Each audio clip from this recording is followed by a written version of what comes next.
Welcome to the So Much More podcast, where we talk with people in the custom window treatment, soft home furnishings industry, and so much more. I'm your host, Seal DeGuglielmo. My guest on the podcast today is Sammi Day. She is the owner of a woman-led custom drapery workroom based in the Dallas-Fort Worth Metroplex, specializing in motorization and high-end drapery hardware. With over 15 years in business, Sammi brings a lifetime of industry knowledge, growing up with a mother who was an interior designer and seamstress and a father who was a general contractor. Her deep-rooted expertise and hands-on experience have made her a trusted name among designers and homeowners seeking exceptional window treatment solutions. I thoroughly enjoyed my conversation with Sammi. She is so upbeat and so positive and so confident. And it was really just so enjoyable for me to talk with her about the balance she's trying to bring to her life and what her definition of success is in life and in business. So I really hope that you enjoy hearing from Sammi today. Sammi, thank you so much for agreeing to do this with me today. I really appreciate it.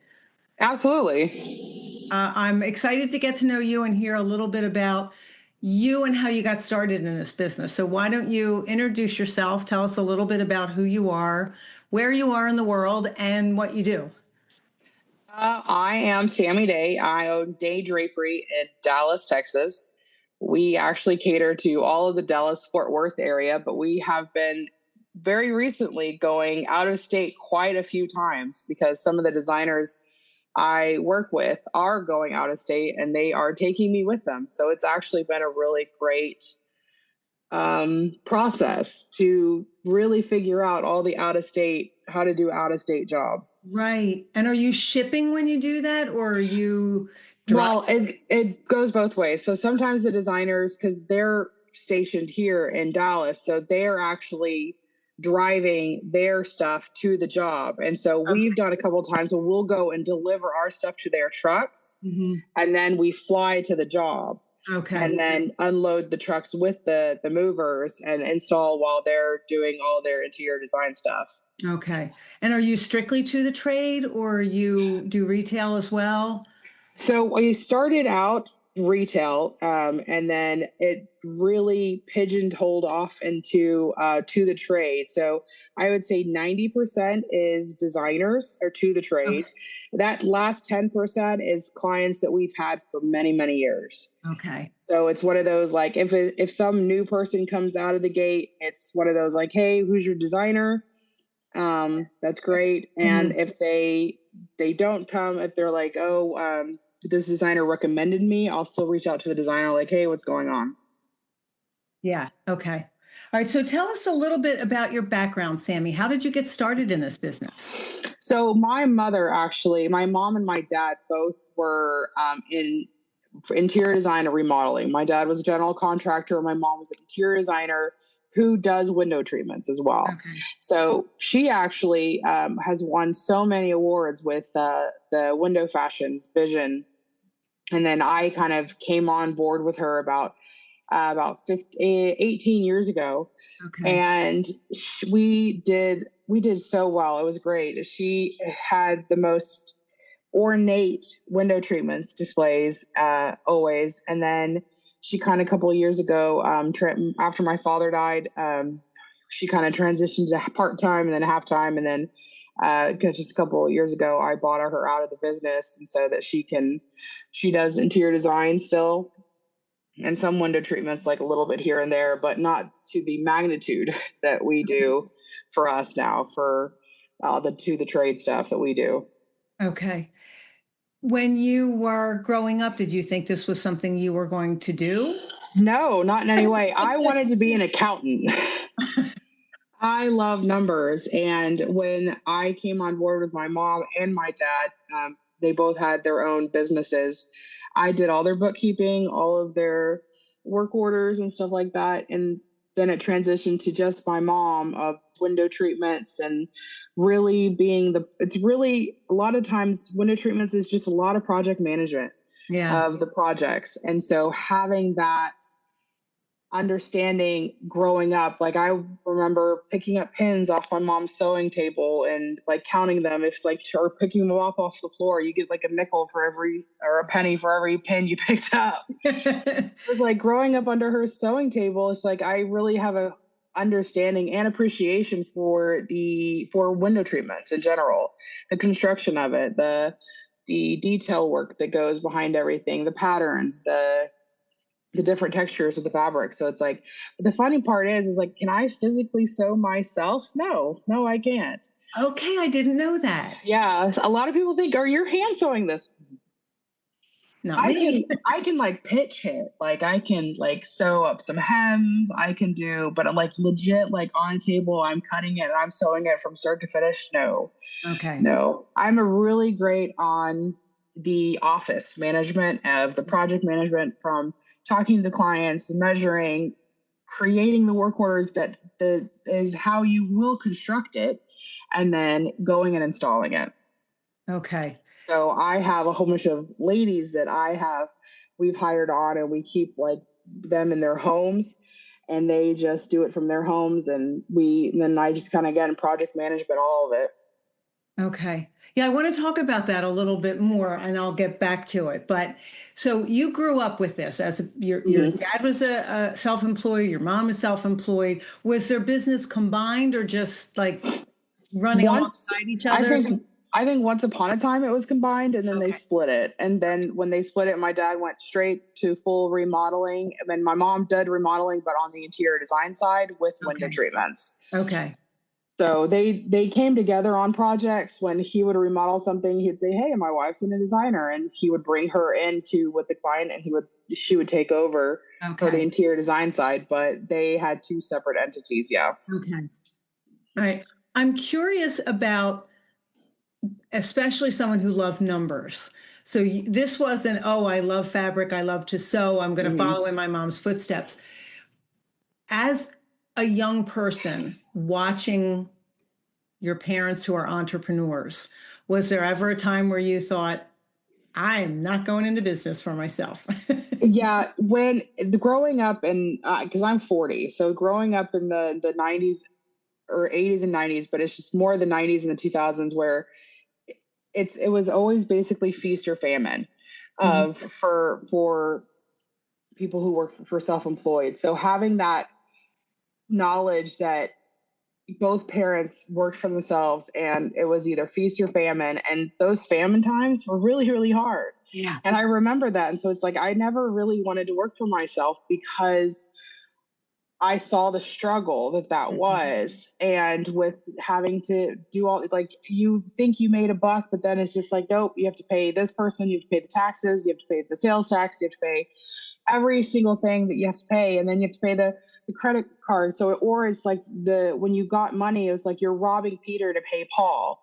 So it's like you got the deposit and you have to use that deposit to pay the last job off. So it was such a weird struggle watching that. But then when it was feast time, it was like, man, that was the coolest thing. Like I remember taking some really cool vacations, or being able to have my mom and my dad for the summers or for something. So it was like the time management sometimes is really cool, but also you just see how much more they work versus somebody who's just in 40 hours a week job. Right. So yeah, I really didn't want to work for myself. I really didn't. And here you are. And I went to school for accounting. Well, when I went to school, I started doing accounting for my parents when I was 16. Okay. And I took every college course for bookkeeping without having to actually go to college and get your CPA. So that's what we did. Instead of doing a college education, I took every single class that adhered to exactly what I wanted, which was the bookkeeping. Okay. And I took photography school. So I did a whole bunch of photography. A lot of the pictures on, now it's my mom's website, the Brainier Native Science. All those are my photos. It's just like, I took a lot of photography classes to be able to do our own photography because that was really expensive. Right. So I still, even today, it's just like, man, I really didn't want to go into business for myself, but I can't think of a better way of life right now for me. Right. So you started out by working for them, essentially doing the books, doing the work orders and things like that. How did it transition into your business? It transitioned into it when my mom and I would go on jobs together, and I would basically be her Vanna White, her note taker, I would do the measurements. She would sit there and chit chat with the client. I would do all of the back end. Mm-hmm. And then it transitioned to where I would be the better person to communicate to the clients after the initial design part. Right. So it turned into, again, just the project managing, because my mom glowed in the original designs and talking to the clients and stuff like that. And then the back end stuff is I would handle it all. Well, then I transitioned to doing it. I had one designer who came and asked if I would help a project with them. And because they saw how much I did with my mom. Right. And I was like, I can. And so I helped a little bit on that project. And then it transitioned to another designer heard about that. And so I kept adding these designers. And then there was a fork in the road about, I want to say like 5 years ago, where it was almost like a conflict of interest, because it's like it was Brandy Renee Designs, which is my mom, an interior design firm. Mm-hmm. And then designers are like, well, we don't want to use you because you're a design firm. So why would another design firm hire a design firm? Right. So that fork in the road transitioned into day drapery, where we had a split of like, hey, here's the interior design side, and then here's the window fashions or window treatments part of it, where we completely separated from each other. Of she still does interior design, so there's no conflict of interest when I'm to the trade with other designers. Okay. After that split, it started morphing like at an expressed rate of other designers jumping on, because again, having somebody do their project managing of their window treatments. I mean, and again, we expanded instead of just fabrication of window treatments or drapes and shades. We went to roller shades. We went to motorization, to drapery hardware. The motorization itself, like my knowledge increased a ridiculous amount that I ever thought. And it's always funny, the things you pick from your childhood that you remember. Yeah. Because it's like with my dad being a general contractor, it's just like, I remember walking job sites and doing things with him for the electrical part. So it's like that kind of came about with me with the motorization part, and just my quick understanding of it and being able to explain it to designers and explain it to their clients. And then also work with electricians to from the ground up and building houses, where the wirings need to go, what wirings you should use. Right. And so that kind of project managing skills that incorporate everything window treatments was a niche in itself. So that's how it kind of in the last 5 years expanded by separating the business, and Brandy Renee Designs going off to do its own company, and then Day Design or Day Drapery being an entity by itself. Okay. All right. So that makes perfect sense. And you're right. Why would somebody come in and hire a design firm when they already have one? Whereas designers really are looking for people to project manage the window treatment part of their business. And I mean, over the years, we've talked with designers about how they're leaving money on the table if they're not selling window treatments, but you can do that for them and make it work. So, okay, that's awesome. When you were first getting started, you said you're not the one who's making it. Did you have employees who were making in-house? Okay. Because my Brandy Renee Designs was a workroom, it was interior design and a workroom. And so when we started Day Drapery, it was just we kind of just transitioned those employees over to Day Drapery. Okay. So now you said you have them working from their homes. How is that working? How did you set that up? And beautifully. Okay. And it's not a philosophy. It's really just a growing up with it. It's the mandatory, you have to be at the office from 8 a.m. to 4 p.m. and you have to be sewing at our machines. Like, you know, I guess there's a what is it called? A way of life, or just that work-life balance. Mm-hmm. So it's like having that work-life balance of, some people are like, oh, I worked on all this from like 2 a.m. till 8 a.m. Cool. Is it done? Sweet. Is it right? Absolutely. Okay. So it's just that kind of knowing your people, mm-hmm. of what works for them, because I don't like to be like tasked, or what is it, where you're basically somebody's over you at all times. Yeah. Like, and the wonderful woman that we've had them for many, many years. So it's like, there's a massive trust that's been built up. And so it's like, I know with the time management or product management, I know how fast things take. Mm-hmm. It's like, I know, it's like, hey, it shouldn't take 8 hours for one width of a panel. It really should. Like, it's just like, I kind of already know the time of how much time things take. So it's like, when it's just somebody doesn't produce the amount, it's like, hey, what happened this week? Oh, I was really sick. Or I was like, okay, cool. Like, hey, absolutely. Or they'll like, hey, my kids are home for the summer. All right, cool. How can we adapt this? Do I need to lessen your load and increase somebody else's load? Stuff like that. Like, who specializes in what? Like, I've got one lady who is like perfect at bedding, mm-hmm.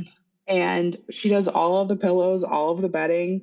And then there's some times where it's like she pitches in and does some panels, because she's really good at it. She's just slower on bedding, or slower on drapes than bedding. Okay. So it's really about knowing the goodness and the badness about your employees. Right. And if you're not overseeing them on a hour by hour basis, mm-hmm. what were some of the challenges for that? So you had people working there and sent them back to their houses. Did you supply them with machinery? Did they? You know, it's funny. It was actually before COVID. So my father passed away, and then we were shutting down our huge our showroom in South Lake, Texas. And because it was just too much, and we just were kind of in a grief period. Sure. And in that time, it was like they were moving houses, and we're like, hey, what if we just set up your garage? And so she's got some of the industrial machines we had, and then she started adding some to hers. And then it worked. We did epoxy on her garage floor. She put in a mini split, and it's just like, and I grew up with my mom always having a workroom in our garage. I've never had an actual garage that you could park the car in my life. So it's like, even because I just recently got married about a year ago, and even my poor husband thinks that he could park the garage in the car in the garage. Silly boy. Like, no, sir. This is a storage unit. This is our workroom. No, sir. And so it's always funny. It's just like, no, we use our garages for workrooms. That's how it works. Yes.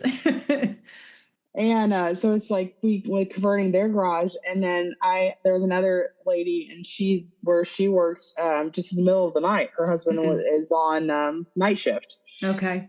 Worked perfectly. And again, it's just like knowing how much somebody can produce.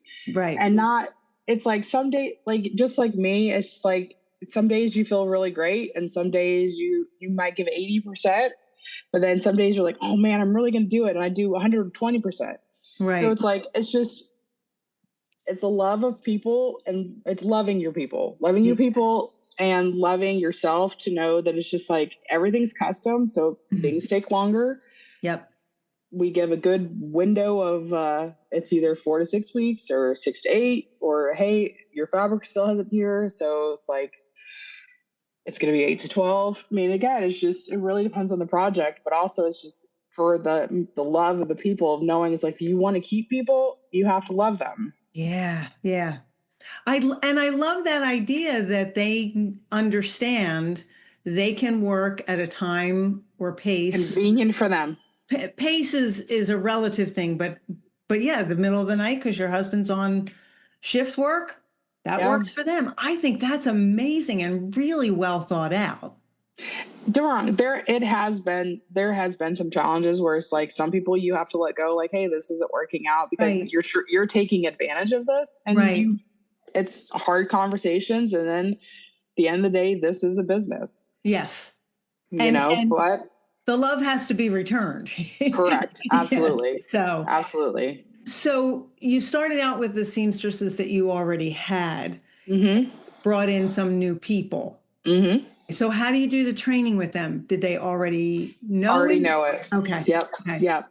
Most of the times they already know it. It's just like bringing in somebody who wants to learn. Mm-hmm. There was a conversation once she was like, I think in her 20s, and she just wanted to learn. And one of the she was like, well, she can come to my house, but I'm not going I was like, cool. So it's like talking to the 20-year-old, you're welcome to go do training there, but it's just like, you have to travel to her. Right. And I think it was like a 30-minute drive. And I don't know what it is about the 20-year-olds, but there's like, oh my gosh, that's way too far away. Okay. No problem. Okay. But have you're not going to get trained. Yeah. Yeah. Like, have a good life. Yeah. I don't know what to tell you. So it's like, over the years, it's understanding your boundaries. So it's like, what my personal boundaries are, my business boundaries are. And as you get older, those become way more clear. Yes, they do. Yeah. So it's a lovely balance of boundaries. And I feel like you grow into those boundaries, the more, I want to say the more successful you are. I feel like that's a vain statement, but it's like the more successful sometimes you are, the more, I want to say more better, the more better you are at setting your boundaries with clients, with your designer clients, and with your subcontractors, and with your employees. So I don't know. I feel like I want to go back to when I'm 25 years old. I just want to slap me around a couple times. It's like, hey, I promise this will come. Just like, it'll be great. Just chill out until you're 40. You'll be fine. Sammi, I don't think it's vain to say that at all. I don't think you can be really successful in a business that caters to the luxury client, and you are as much a service business as you are a product business. I don't think you can do those things without setting boundaries. And it's funny. I was listening to a podcast today, and it was one of the founders of Netflix, and he was talking about how he wanted a life beyond just making more money. And that's easier to say when you have made money, but at the same time, he didn't want his life to get away from him. And he was saying, like, he wanted to be out of the office at 4 o'clock on a Friday afternoon so that he could spend time with his family. And he said, as he started to do it, other people started to do it. And he said Fridays were their most productive days because everybody wanted to get the hell out of there. Right. And long before working from home and long before COVID, one of his biggest, most important workers in the company came to him and said, I'm dating somebody who lives far away. I'd like to leave on Thursday afternoon, work from her place on Friday and Monday, fly back Monday night and be here Tuesday. So Tuesday, Wednesday, Thursday. And he said, can you? Yes. Will you be productive? That's for you to decide. And if you can do it, yes, we can make this work. But if you can't be productive and do what you need to do, then we can't make this work. And he said it did work because he was really good at setting boundaries and saying no to things that did not fit in with his two most important goals. And that was to spend more time with his new girlfriend and to be successful at work. So I really do think that it's not vain at all. If you had not learned to set boundaries between the 25-year-old and the 40-year-old, be where you are today. It's when I was in my 20s, and this is just a funny side story. I worked in Austin. My uncle had a business there, and I worked there. And his back neighbor, because I worked out of his house, his back neighbor had a pool. And she would, in the middle of the day, go swimming for like an hour or two, and then she'd go back to work because she worked worked from home sometimes. And then anyway, but the point is like, man, that's the dream. That is the dream, is just be able to work from home, pop in the pool. I'm a big water baby. I grew up on a beach in South Padre, and so I've always wanted that. And I finally achieved it this year. I just bought a house that has a pool. Nice. And it was the biggest dream I could ever think of. Yeah. And aside from getting married and having children, I'm a stepmom to 3 kids. And so it's like, we have the kids at all times. So it's like the coolest thing for working from home is to be able to, at like 2:00, stop and like, hey, let's go swimming. So we're out there for like 2 hours, and then I get back and I work for a couple more hours. So it's like, that's where I was saying, I was like, I want to go back to my 25-year-old self and say, like, slap me around. I was like, I swear to God, it's going to happen, Samantha. It's going to get better. It really is. It's going to get there. Okay. So I have a really important question for you, because you really have grown this business exponentially. Mm-hmm. When you are swimming in the pool, is it turned off? The brain and the things that have to happen next? Are you present? If I wasn't present enough, I would be drowned, because they literally kids jump on you the minute you're in your pool. Okay. But I want to say the coolest conversations I have, and I say this, like, even my employees are getting in the pool with me at 2. Nice. We're all taking a break. Yeah. But it's like, we're talking about jobs, and it's just like, hey, this was a cool thought for this job, or like, oh man, we need to remember that. Mm-hmm. But it's just like, do I go out there by myself with a drink in my hand for like maybe an hour by myself? I have done that. And then I come in so refreshed and like just ready to knock out a quote or 2 quotes. Okay. So it's like, can I turn it off? Yes. Am I in a point in my life where I can turn things off? Yeah. And I want to say it's more the work-life balance. I worked really hard in my 20s and my 30s. And again, just getting married this last for a year ago. So it's just like, I feel like it's my husband sometimes is the one who pulls me away from my overworkness. Because again, being a millennial, I can work forever. Right. But I feel like it's like, hey, come on, let's go eat dinner. Or I stop when the kids were in school. It's just like I'd stop at like work sometimes, like if I could, at like 3:30, start making dinner, and then they do dinner, and then they go off to jujitsu, and I work for another couple hours by myself at home. So it's just like, it was such a weird knowing that my life and your life does not have to be set from an 8 to 5. Right. To know what your personal like work ethic is. I know that I can get a lot done in a 24-hour period, and it doesn't have to be that 8 to 5. Okay. I love that, because I think there is this sense for some of us where it's not as easy to step away or have the balance, and you can close the door or you can leave an offsite location and it's still going a mile a minute. And I think probably the biggest difference, Sammi, is your attitude. Not, all right, I got them fed, I got them doing their stuff. I have more work to do, or damn it, I'm still not done for today. It's that, wow, I had a couple hours off. I got to be with the kids. Now they're doing their thing. Now I get to go back to what I love doing. Yep. Yeah. And I think the mindset's a really big part of it. I feel like, though, if I was in a famine right now, it would be different. Agreed. Right.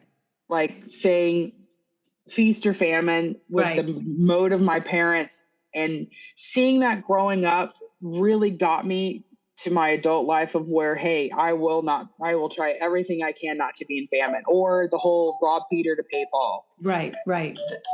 The joy of that. Okay. When people ask me, is like, how do I do what I do? It's just, sometimes it does come to personality. When people are like, hey, how can I do what you do? How do I get clients? And the biggest thing is, like, I go to events locally for the Interior Design Society, the American Society of Interior Design. I go to so many events. And that's how you get new clients. But it's just like, to have the personality of just yeah, cool, we can handle your project. Let me give it a shot. Give me a shot. Yep. You know, I go measure for free at all times because I need the measurements anyway. Okay. So it's like, that's been a big thing that some people's like, oh my gosh, the workrooms always charge. And I was like, I don't charge because I need the measurements anyway. Right. So, I mean. So you'll go and measure before you give a quote and you don't charge for it. Okay. Yeah, because a lot of the times in the beginning, designers were giving me measurements and it was just off of what they thought or I assumed what I would need. Yeah. And then I'd go off that quote and then I quote them how many yards they need. And then I got the job and I'd go measure and be like, oh, like, no, I needed so much more yardage. Yep. This was just a window measurement. Yeah. The sponsors of the So Much More podcast allow me to bring guests to you each week. And without them, I couldn't do it. I'm pleased as the owner of the Curtains and Soft Furnishings Resource Library that I can use the library to help sponsor the podcast as well. The library hosts the industry's largest curated collection of educational resources for the custom home furnishings professional. Membership to the library gives you access to a wealth of downloadable reference materials, videos, live events, as well as a community of support to help you develop your design, sales, and fabrication skills, and to grow or start a business. Join the library today at csfrl.org. The Workroom Channel is the premier online training provider for professional fabrication skills. Go to theworkroomchannel.com to browse the selection of anytime access courses created by industry experts. Watch detailed demonstration videos, download companion materials, and participate in private course discussion boards with your instructor and classmates from around the world. Start your course path today at theworkroomchannel.com. Education, networking, visibility, and industry discounts are just a few of the benefits that are offered to members of the Window Covering Association of America. The WCAA is the only national nonprofit trade association that's dedicated to the window coverings industry and the dealers, decorators, workrooms, designers, and installers that make up our membership. The library is a gold-level sponsor of the WCAA. Join today at WCAA.org. WCAA, where you are never in business alone. Discover Klimaka Studios, where innovation meets exceptional design. Klimaka fabric and wallpaper collections are inspired by the original works of collaborating artists and developed with the understanding of how fabrics are manipulated into exquisite soft home furnishings. Workroom businesses enjoy exclusive access to engineered designs and best trade pricing. From clever layouts to classic linen prints, Klimaka Studios delivers the quality and consistency that your business demands. And Klimaka's reliable, on-time delivery keeps your projects running smoothly. Go to KlimakaStudios.com for swatches and trade account information. Klimaka Studios, for the joy and profit of workrooms. All right, so knowing that you went into this sort of sideways, like that's not what I'm going to do. Oh, look, it is what I'm doing. What is your definition, and talking about the work-life balance, what's your definition of success, Sammi? I feel the definition is that you want to get up and do what you want to do that day. You want to get up and you want to taste the air and, hey, I'd like to go do these measurements today. Or, you know what, I'm going to work on work orders today. And you are okay pivoting and just rolling with the punches. So it's like, I think it's getting up and knowing that you're okay. Like today, and today was a great day to think. I had an install this morning, and I have 2 installers and I have an assistant that helps that on installs. And I talked to all 3 of them like, hey, it's a small enough install. Can you guys do it without me? Mm-hmm. They're like, yeah, we can knock it out of the park. And did they? They did. So It's just like, I let go today so I can sit on my computer and do the things that I know in the pipeline is better than me having to physically go to an install. And it's knowing that I have built a team and I'm still building a team to continue to do that. But also, I think the happiness is not dreading the day. Yeah. It's not getting up and dreading the day or the appointment. And it's the luxury of, if you don't like a designer, I don't have to work for them. Okay.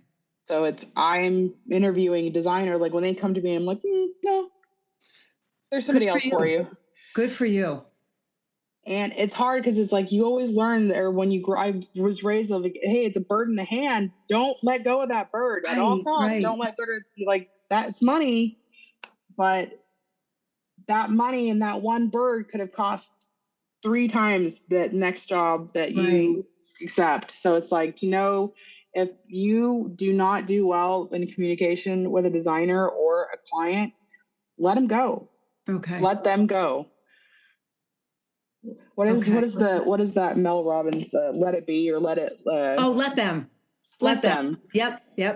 And Sammi, I love that because I can remember the first time I heard Michelle Williams talk about interviewing a designer, and I had only recently had like really a disastrous situation with a designer, and it was kind of one of those like, all right, what did I do in that situation that I don't ever want to do again? And it was interview them and find out how does she like to work? Does that match how I like to work? Mm-hmm. Or do I have to suddenly change my business to accommodate someone who was robbing Peter to pay Paul is what I think. Very much so. Yes.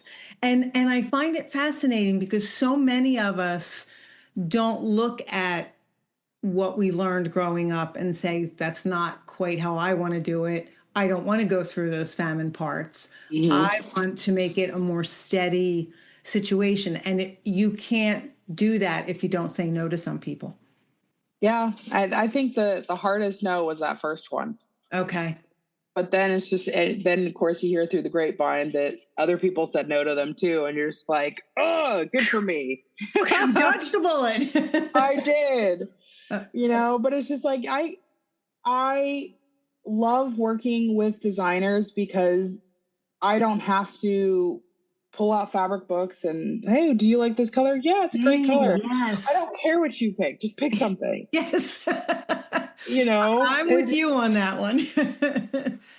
So I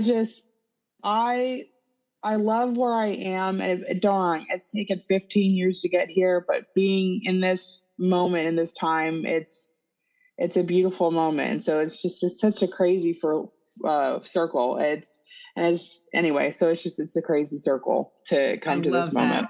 I love that. Well, based on that definition of success, what's been the biggest success so far for you?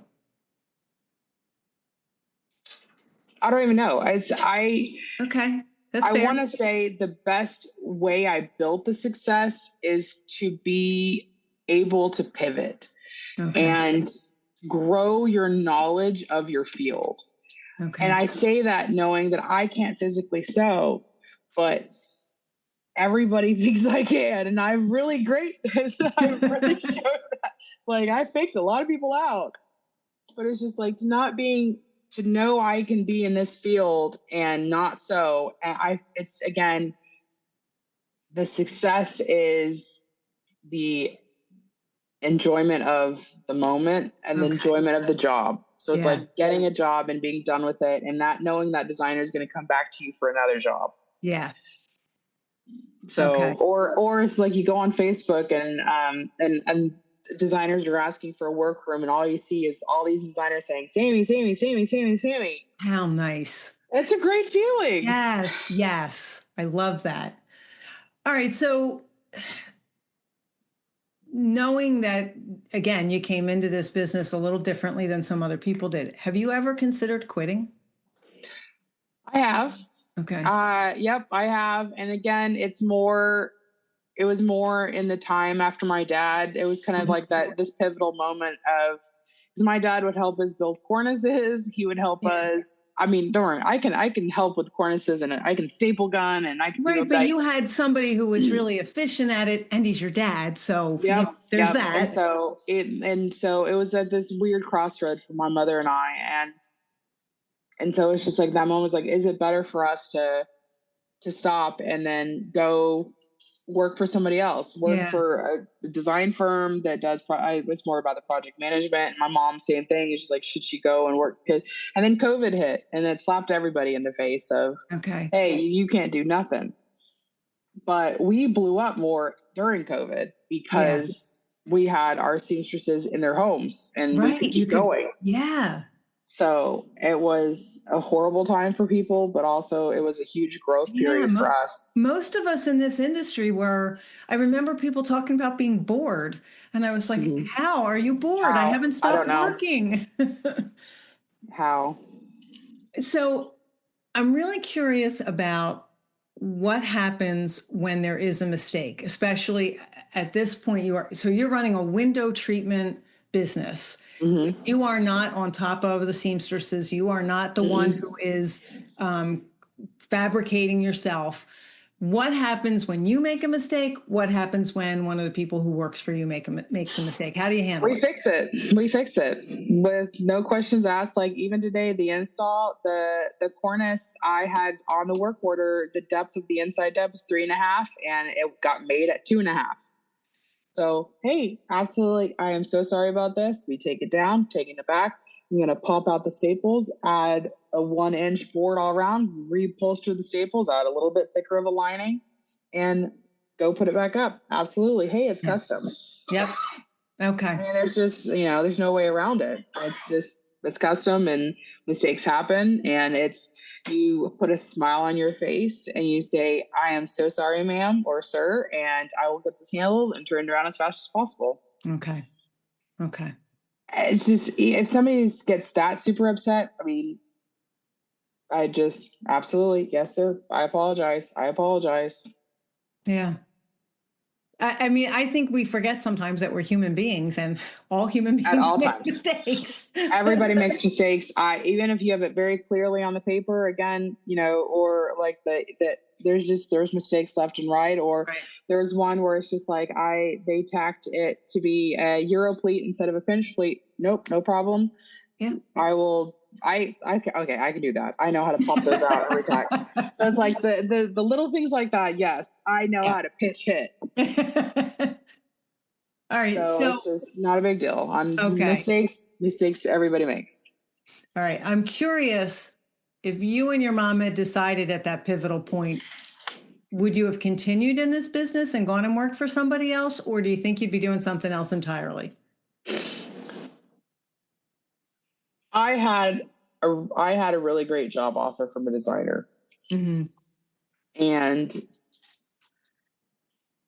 I would still be in the design field, even though it's, again, coming from accounting world, but having the growing up it was such a great foundation for me of knowledge. So I would have been amazing with that design firm in my project managing. But it was still, you only have 2 weeks vacation, or what is it, 10 days vacation a year. You have this much sick PTO or whatever.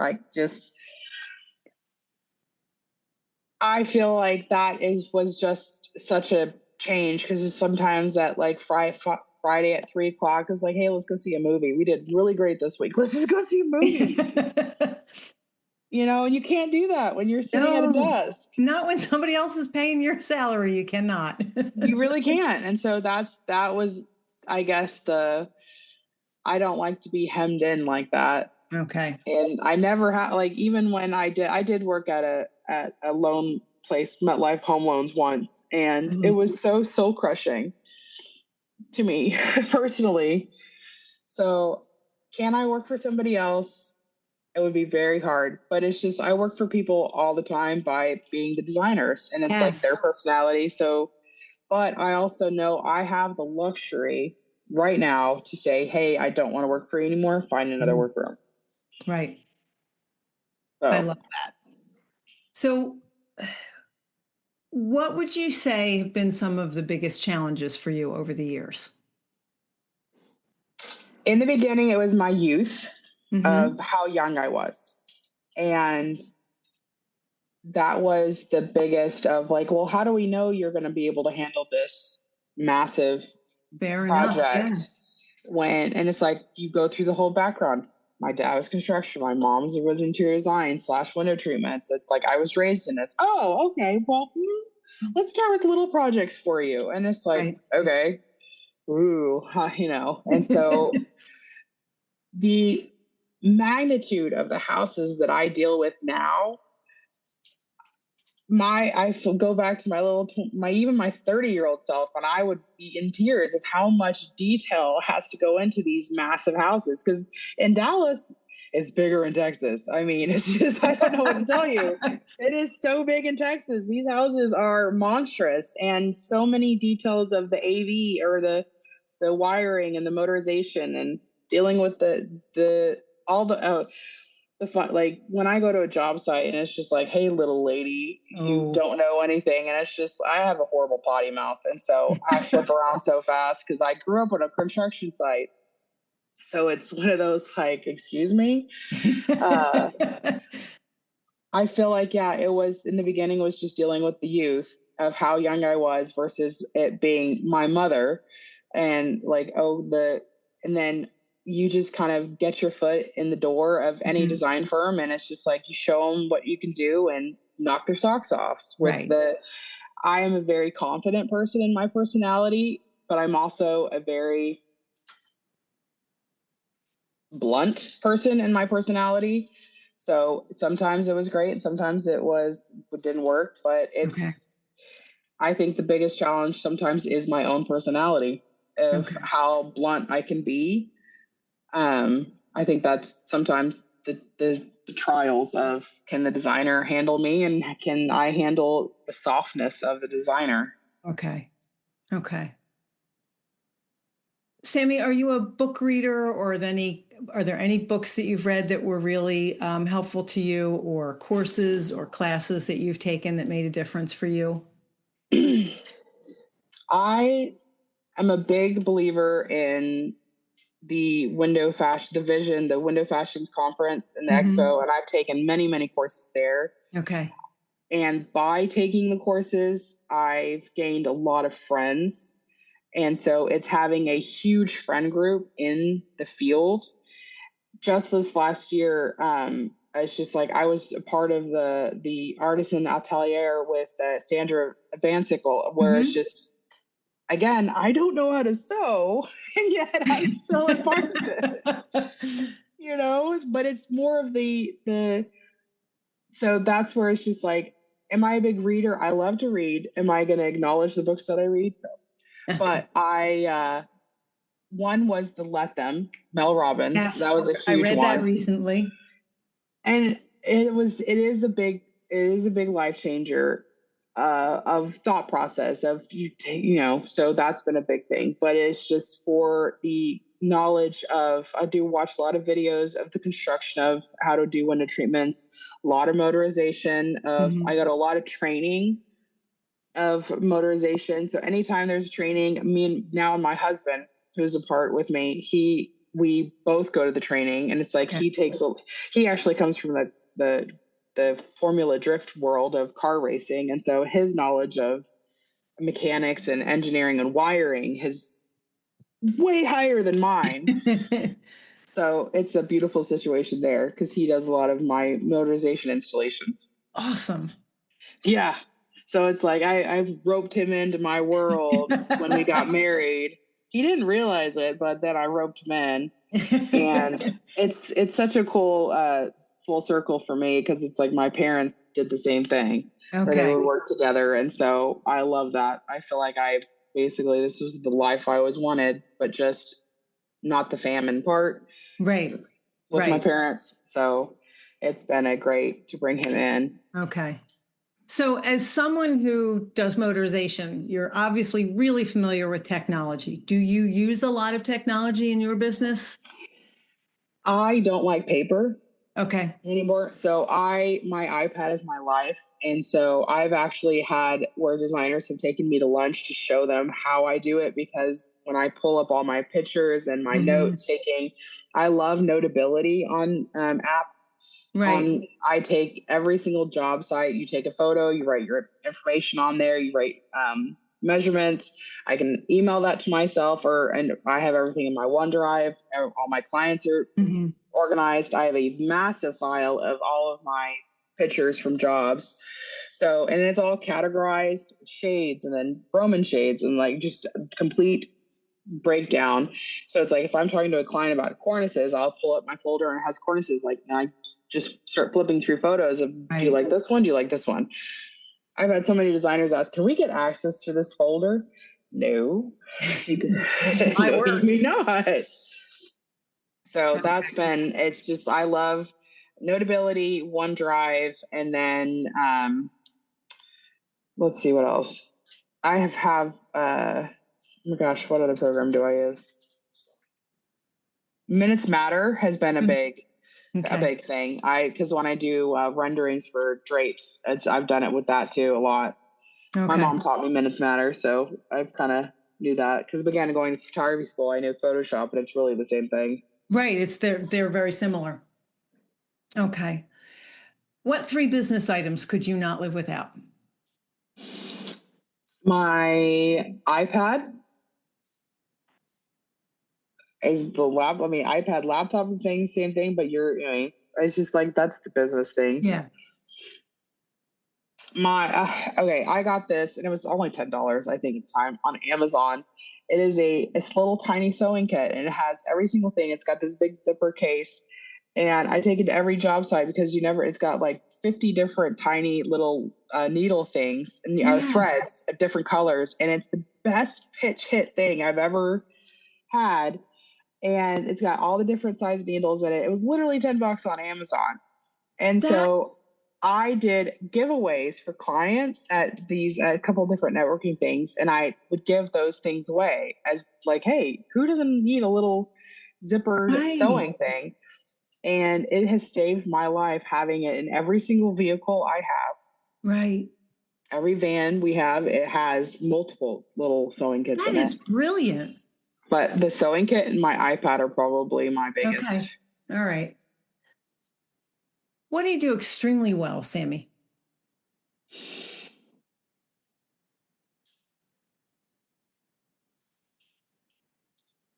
Socialize. Okay. Like, you go to events and I think that's the biggest draw in the business, is having a really, I want to say flamboyant, but it's not. It's just really great personality to be at events, and you're just talking. You're just talking about life, talking about things. Like, oh my gosh, you're such a cool person. What do you do? Oh, I do winter treatments. Really? Oh my gosh, can I get your card? Yeah, absolutely. Here it is. Give me a shot. So it's like, every single event I've got to, I usually leave with a client. That is awesome. What are you not so good at? Being patient. Okay. I like that. Yeah.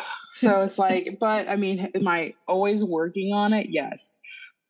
Do I always, the perfectionism sometimes it's hard to let go of knowing that it's like, hey, it's okay to that return, kind of tucked around the wall instead of hitting the wall directly. But I think it's the definitely trying to let go of the perfectionism, because fabric is a jerk sometimes. I've never heard anybody say that, but it's accurate. It does what it wants. It doesn't care what we want to do. You can do everything that you want, but yeah, it's just like it expands. It, like, the line, sometimes the weave is wrong. If there's like this imperfection, and you're just like, oh my gosh, I hate you right now. I've never had anybody say that, but it's so true. What do you love best about this business? I love that you can go into every house and it be different. It's not the same. It's not every job is not the same. Everything is a challenge. and I like personally being challenged at all times to do the customization of everything is really cool. Thinking out a new project, or thinking out of like how to install something, and like having a group conversation with installers, and then and then my ladies, it's really cool just to think of how to rig it, how to, like if we miter this board here, if we do this, or we staple it here, but there's going to be a gap here. So it's like, I think I want to say the group effort of thinking out a really cool project is the coolest thing, and of having everything be different. It's not cookie cutter in any way. What do you like least about this business? What do I like least? That everything's so different. So it's the greatest thing and it's the worst thing. It is. I agree with you. It's like when it's like sometimes you just want white panels. Couldn't I just get 2 pairs of panels that are the same, please? Yeah, exactly. I think that's the worst it's the best and the worst. It's like, then it's like every time, every job sometimes is this massive event you have to have this group conversation about. Oh, Sammi, you nailed it. That is exactly accurate. It's the best part of it, and it is the worst part of it. I love that. What about you would surprise people? How much of a potty mouth I am. Okay. Do you keep that in check around? Depends on who it is, but it's just like, it's gotten worse. It's gotten worse with my husband, but it's just because he comes from the racing world. So it's just like, I did not realize how much that affected you. Well, you've kept yourself in check through this whole interview. So because this is being recorded. So I'm thinking, you know what? I'm going to be very, very professional at this. Sammi, where do you see yourself in 5 years? Hopefully in the same house I just bought. Okay. And we moved in 2 months ago, and I have window treatments at every window. Are you kidding me? Do you know how many of us don't have? Nope. It was an immediate thing, because here's the thing. I have designers come to my house and I use everything as a showpiece. Perfect. So I have multiple, and my husband's like, can we have like the front of the house all be the same? No, sir. No, we cannot. This is a showroom. And I will write them all off. So no, they cannot be the same. It's like I had some designers at my house this last weekend in the pool, and with a pool party, and everybody's trampezing through my house and my bedroom, and because I got motorized drapes, ripple fold drapes in my bedroom, and they were trying to go back and forth between 80% or 100% or 120. I was like, well, I have 120 in my bedroom because I think they're luscious. And so we're all in there opening and closing, and like, what would we do? So brilliant. Like, yes, absolutely. This is exactly why you have samples throughout your whole house. I have cafe curtains everywhere. I got roller shades. Anyway, that was the coolest thing about getting the house. I get to do anything I wanted and every window I wanted. Okay. And where do you think your business will be in 5 years? I have fiddled with the idea of getting a actual showroom office, but it's hard to give up I can literally go jump in my pool in a minute. So it maybe in the winter it'll have an office, and then in the summer it will be home. I don't know. But it's just, I feel like it's like, I don't want bigger and better. I like it just to be steady and growing. Steady and growing. I think that's brilliant. I really do. And I love that the businesses that we have can be adapted to whatever our desires and dreams are for our businesses. I think that's brilliant. It's not about having, I want to have 20 employees. I want to be a big workroom. I don't. I really don't. I want to be custom and just enough to make my living for me and the few people I have. Mm-hmm. And it's just like we can be growing. I've talked to some designers like, hey, my lead times are going to extend. Okay. The houses that I deal with they're a year or 2 years in the making because they're so massive. Right. So it's like I have more than enough time to do the job. Okay. So that's where it's really about getting bigger and better projects, but still keeping the same level of people and being smaller. The bigger you get, the bigger, maybe, what is it? More money, more problems. Right. I don't want that. I just want to be steady. Okay. Sammi, in what ways do you think you're resilient?